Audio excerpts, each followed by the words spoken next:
Hi, welcome back. This is Rev Pam Gagan, and it is my honor to introduce into dialogue today Lissa Coffey. And I wanted Lissa to come on once a month. Not only is she a wise woman, along with the other wise women here, but she is a Vedanta seeker, teacher, poet, writer, musician. She is so many things. And I thought we would start a segment on these fourth Sundays called East Meets West.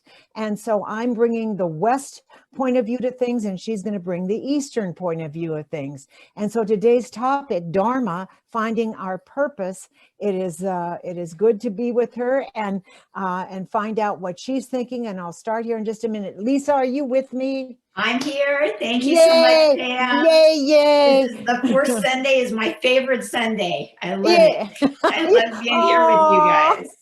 So I love great. being here with you too. Anyway, so it is about Dharma, and my understanding, and then we're going to hear yours, is first of all, is we're all, no matter how old we are, we always check in and say, what is our purpose? What's it all about, Alfie? What am I bringing to this experience? But my understanding of the word Dharma is it means that it is that evolutionary pulse of the universe, which we are part of that energetic presence. And it refers to our role within the world when we recognize the universe as one complete whole of which we are part. And so then logically, after that, we become aware that we have a specific role, but sometimes we don't always understand what that role is. Yeah, that's true. Actually, in Dharma is a Sanskrit word. And, Sanskrit has so many different layers and layers and layers into it. And it actually has 16 different meanings. And one of them is purpose. But Dharma also means teachings. So Buddha taught the Dharma, the purpose of life in his teachings. I can't remember all the different meanings it has, but 16 different meanings. It's interesting because I think all of us at some point in our life question, what is our purpose? Why am I here? What am I doing? Right? And I remember when I was younger, asking everybody, like, what is my purpose? You'd think that you have some kind of inclinations, you have some things that you're attracted to, and you're like, this is it for me. But I was attracted to a lot of different things. And I remember even going to psychics, and channelers and everything, and saying, what is my purpose? Like they would know, right? And they always said, honey, that's for you to figure out. That's not for me to figure out. We have to find it for ourselves. But what's interesting is, even though we each have our own individual purpose, something specific for us, the truth is we all have the same purpose. We all have this umbrella purpose. And our individual purpose is the way we get to that purpose that all of us have. So, yeah, it's really interesting. Yeah. What do you think of that? I think that I had never heard about the 16 different layers about Dharma and how purpose is just one of them. And I think what you said was very profound, in that I always say that we are the reflection of the perfection. And so we are in that perfection. And also each one of us has this unique fingerprint of what I call God. And you can call it whatever you want. It is the thing itself. It's source to me. And that unique expression of who we are is so important to the wholeness.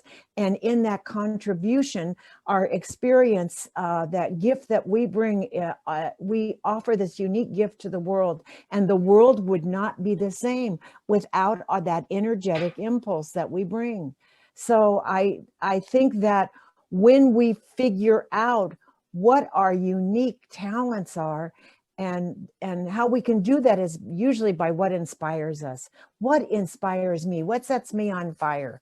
And I can tell you that ever since like you, I was always the seeker looking for source. But I mean, now I have a new depth, as you evolve and grow, it changes. And it all it's so simple for me now. It's everything. It's nature mainly too.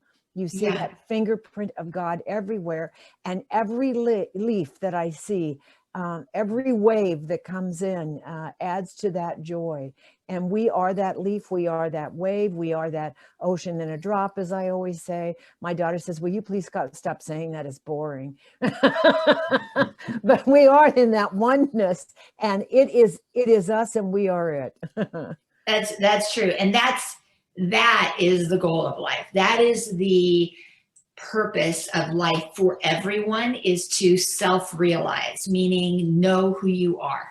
This is all what Krishna was teaching Arjuna in the Bhagavad Gita, is know who you are. And there's many different ways of getting there. And that's where our individual purpose comes in, because we have to figure out who we are. How do we figure out who we are? Right? And there's many different paths, but in Vedanta, there's 4 clear paths to God.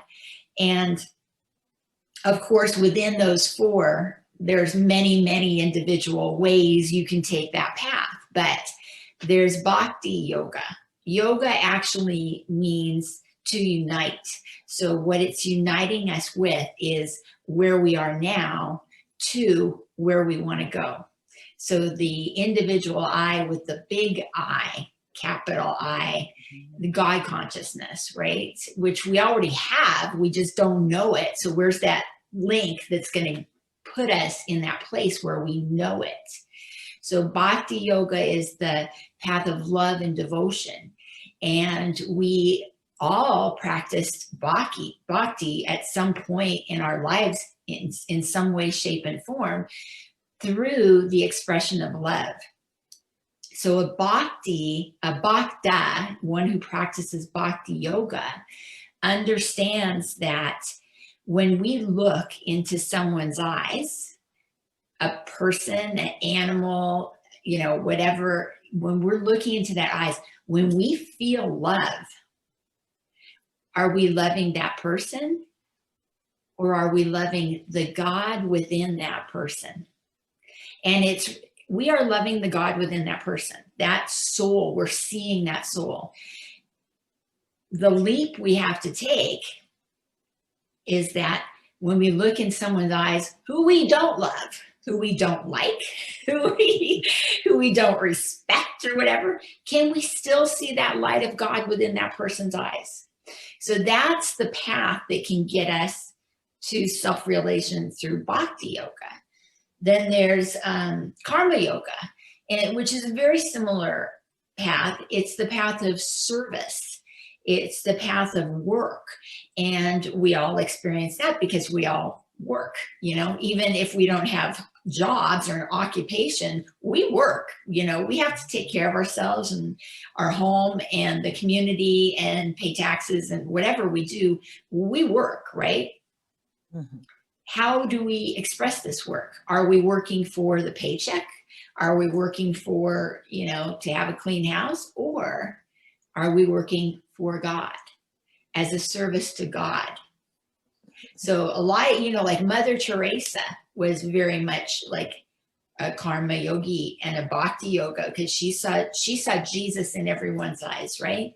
But with every person she met, she was serving God. It is interesting, and it is interesting about when we talk about, well, what are you passionate about? What are your talents? Well, where does that passion come from? It comes from source. And so when you get that aha about that uniqueness of who you are, it's not just about, oh, I like whatever it is. It is that service to God, because the passion within you is really the passion from source. And our individual identity with it, like a Mother Teresa, and in service is where, how can we give that passion not only to it's like, why do we take care of our homes? We take care of our homes not only because it makes us happy, but anybody who walks through the door, it makes them happy too. They feel that love, they feel that blessing. I love it when I visit certain people, and I've, you know, they're not close. I've flown into another state or something, and they'll have like flowers in my room. It's little things like that. And so it's like, here, let me share the beauty. Let me share the passion that I have for life with you, and connect you to that oneness. So everything and everyone around us is, as you said, and it's tough sometimes. But what I do, it's tough sometimes to love somebody unconditionally. But I do know that the gift is always for us. Once we get to that point, it's us that's getting rid of the poison, as we say, us that's in the relaxation. And it's us that is creating a positive impact, not only for the one, but for the all. And I always love it when you say looking into the the God within me, the namaste. But I love it because when I was, and I don't even know, I have to look in the map again, but like Varanasi, they say no namaskara. And I love it. Namaskar. Yeah. Namaskara, yes. Yeah. And Rev Lynn always says, no mascara. What will we do without our mascara? But it is, and it means the same thing. And I don't know totally, but when we see that God within it all, and even as Betty Ann always says too, our Reverend Betty Ann says, my life is unfolding perfectly no matter what. Sometimes it's hard to get through the no matter what. Yeah. So you brought up so many interesting points too, like, how do we know when we're in our Dharma, when we're doing the right thing, right? Or whatever. So there's some ways. First of all, you feel love in your heart when you're doing it, right? Whatever it is, whatever action you're taking. So before I diverse too much off of the thing. So another of the path is Jnana Yoga. Jnana Yoga is the path of knowledge. So some people love to study and learn, and they're so curious. And then they love to teach to other people. So even though knowledge is very much in your head, right? Because they love it so much, that's their path. And like, say someone who paints, they love to paint, and they're in that timeless awareness when they paint, and they feel God is working through them, right? So that they could say, I don't even feel like I painted this. I feel like, it was channeled, or God painted it. When you're cooking and you're putting all that love into it, and you're really into the ingredients and making it healthy for the ones you love, whether you're serving them or being creative and making it super special, whatever, then you're in your Dharma. It's something you love. And the other thing is, it helps people in some way. It's not a selfish thing you're doing. You're not doing it just for you. You're doing it for other people, for God, and it benefits other people in some way. So those two things, and notice now, I didn't say, and you make a lot of money doing it, and blah, blah, blah. Because look, there's plenty of super rich, wealthy people making a ton of money, and they are miserable, or they're doing something that doesn't benefit people. Like, for example, the cigarette industry, right? Oh, they're making a ton of money. Are they helping people? No. So they're not in their Dharma. They may be miserable inside knowing this. So you're in your individual Dharma if you're doing something you love and it's benefiting people in some way, right? Then when you have those two things brought together, that helps to teach you who you are. And that helps you to self-realize and know God. So it all works together seamlessly, and sometimes we don't even know it. I want to ask you a question at the end of the statement, but when you're doing something and you just lose track of time, you're just so in that moment and you don't want to put it down. And that's when your passion is showing up. And so write down those things that inspire you. That's number one. And what you just said is when you follow that passion and that Dharma, and you begin to live, then you begin to live your purpose more and more. And everyone can achieve this every single day when they pay attention to your passion. You are a prolific writer. How does that happen? You know what? That's my Dharma. And it's funny because I always thought writing was hard, you know, and like in college and stuff, I dread having to write the papers or whatever. But then I just shifted my thinking to like, I think I have to be like not having to make it perfect. And one of my teachers in college always said, don't get it right, get it written.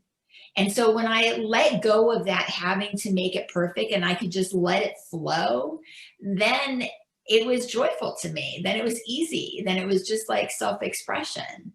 So that shifted me into like, it doesn't have to be perfect. It just get it out there. And then you can go back and edit whatever you need to do.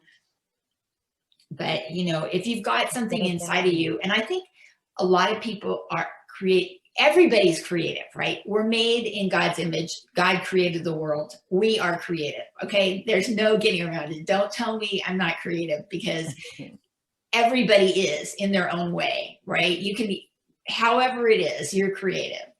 And a lot of times I think if you feel down, if you feel depressed, if you feel frustrated, if you feel bored, whatever it is, it's because there's something inside of you bottled up that needs to come out. So if you tap into that creative expression, oh my gosh, it just frees you up so much, and you get uplifted and you feel that connection with the divine again, and you're so much better, you know? So you need that outlet, whatever it is. For you to be creative, go out there and do it. Gardening, cooking, writing, painting, childcare, caregiving, service, whatever your mode of expression is, you got to do it. I agree. And what you just said was, it's when you are down and depressed, you can also make a conscious choice, is what you're saying, to tap into what is being nurtured here, what seed is being nurtured. And if we just are consciously aware of what is happening to us. I had a scare about a week ago, and I'm not even going to tell you what it was. And I was so down and I didn't want to do anything. And I went, okay, you know, get it together, stinkweed, as someone once said. get down with your own bad self, your own good self. And all of a sudden, I set my intention to live that day on purpose instead, and being conscious of my own energy and honoring that I was going into that process of where you put the seed in and you water the seed and it's doing nothing. But I consciously said, okay, I'm going to connect more and more and more with source, not walk away from it, not hide.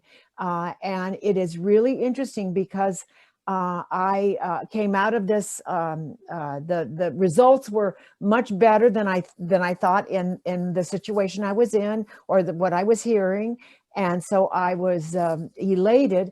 But also, I thought, my gosh, for the very first time, I made a conscious decision to literally take that energetic presence and turn it in, and, you know, make it lemonade in some ways, because my life, no matter what, goes on. And so I can go on in depression and sadness and anger and grief, or I can choose to make the lemonade and do the very best I can to see the love and the passion and the understanding of it all. And also, so the thanking, I thanked myself also for becoming more aware of where my triggers are, so to speak, where my weaknesses are, where that dark night of the soul comes in. And that's an awareness too, because then you can be aware and help them. The next time it happens, I'll be better at bouncing back faster, no matter what. Well, that is so inspiring. It just reminds us all how much we need to be reminded, and we need to practice, because here you are, the teacher, and you give this advice to everyone every single day, and you still have to remind yourself when you yourself are going through it. I mean, we're all just these human beings, but we need to remind ourselves that we are spiritual beings first, and all of our healing and connection takes place at a very deep level, at a very high level. And we just need to get back to that place for our own comfort, for our own our own goodness, you know, to be reminded of it, to remember our wholeness that is already there, and not to see any perception of lack, because there is never any lack. No, well, we live in this infinitely potential universe that is absolutely there saying, we're knocking at the door, please open the door so it can all flow into me, into you, from me, not me, there's no separation, from source. And so to remind ourselves always to go to that highest place and become the highest version of ourselves, and to work it through, you know, not to succumb to why me, you know, it's, oh my God, it's my chance to build my spiritual muscles and muscle right here and right now. And I think what you really hit on was the most important one, and it's, how can I serve? If we woke up every morning and said, how can I be of service today? And then do a brief meditation on that, and opening ourselves up to find our purpose, and asking ourselves how to apply those individual gifts and talents, which I hope you write down too in those moments. Say, oh, I did this and I was really creative at it, and just write them down so that you can remember how you rise above a lot of what's happened. My goodness, of all years, you can write a lot about how you rose above. All of us can in this COVID. There's so many opportunities to say, I took this opportunity to take care of myself or take care of others from afar or wherever it was. But I say, every morning, create an intention before you go into meditation of, how can I serve today? And open yourself by asking, how can I apply my individual gifts in this world so that I can have a positive impact and serve the highest and best, and keep that high attitude going. That's one of the ways that not only every time we service ourselves in that way and we connect, it's not just about us. It's that flow. It's the Tao. It flows out, and it opens us up to new, wonderful opportunities. And I'm always amazed at that when that happens. Yeah. Absolutely. And what you're talking about is Raja Yoga. This is the, Raja means king. It's the royal path. And that is the path of meditation. It's the going within, you know, and this is, Raja Yoga is where the yoga asanas come in. It's all about aligning body and mind and spirit, you know, and being in balance and that kind of thing. So it's so important to start your day and end your day with a meditation, with a little prayer, with a little contemplation, whatever speaks to you. You know, there's no one way to do it. There's as many different ways as there are different people. A lot of people can go on a walk and just be in nature, but the thread that connects all of them is silence. Just being in silence This is where all the wisdom of the universe is. And how the heck can we hear that wisdom if we're blabbing all the time, right? If we got the TV on all the time, if we're on Facebook all the time and reading all this stuff, it's just noise, noise, noise, noise, noise, noise, noise. Just having that peace, that quiet twice a day, it's like a vitamin, and it's going to help make you so strong and so calm, and that inner core. It strengthens that inner core so that you can take whatever life throws at you. It's really good.